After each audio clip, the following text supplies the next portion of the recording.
nous roulons vers Gonaïves, l'une des principales villes d'Haïti, pour un rendez-vous à haut risque.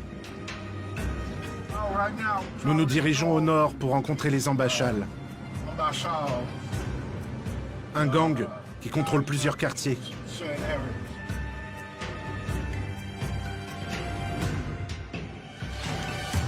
En plein centre-ville, deux hommes armés de fusils d'assaut sont venus nous chercher. La scène est surréaliste. Ils discutent tranquillement devant des passants à peine étonnés. Et ils tiennent à nous montrer que leurs armes ne sont pas des jouets.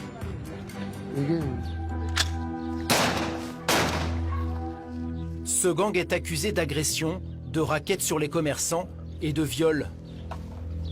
Mais ce jour-là, ils préfèrent se présenter comme une simple milice de citoyens qui défend le quartier. Il y a des hommes armés qui viennent semer la violence dans le quartier.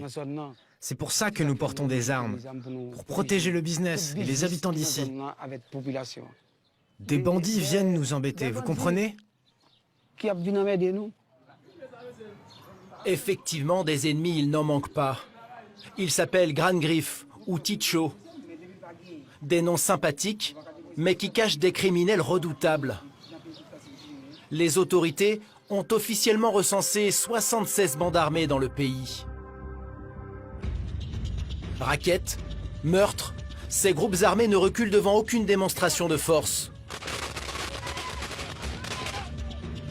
Leurs chefs sont parfois considérés comme des héros par les populations.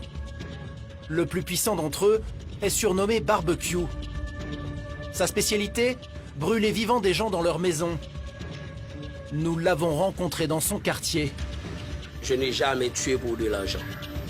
Mais vous avez tué pour autre chose. Je ne dis pas ça. Pour se financer, ces groupes ont imposé au pays une vague de kidnappings sans précédent. Chaque jour, 10 personnes sont enlevées dans les rues de la capitale. Et tout le monde est concerné.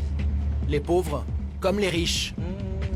Ils ont enlevé l'ancien commissaire, ils sont montés avec lui dans la voiture, ils sont partis.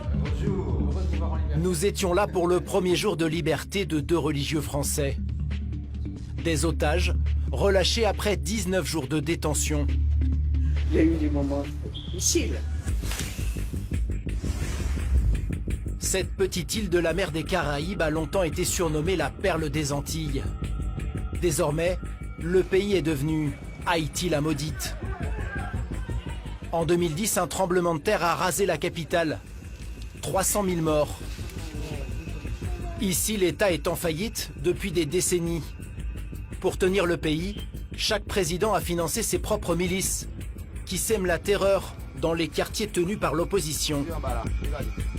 Il nous a attaqués avec des vraies balles. Une instrumentalisation de la violence par les partis politiques. Désormais, les gangs font la loi jusque dans le centre-ville de la capitale. Et la police est impuissante. C'est un courant. Un climat d'insécurité permanent qui provoque un ras-le-bol de la population. Nous ne sommes pas contents avec ce qui se passe dans le pays. Et une véritable psychose chez les Français qui vivent sur place. Il peut se passer n'importe quoi, n'importe où et à n'importe quel moment.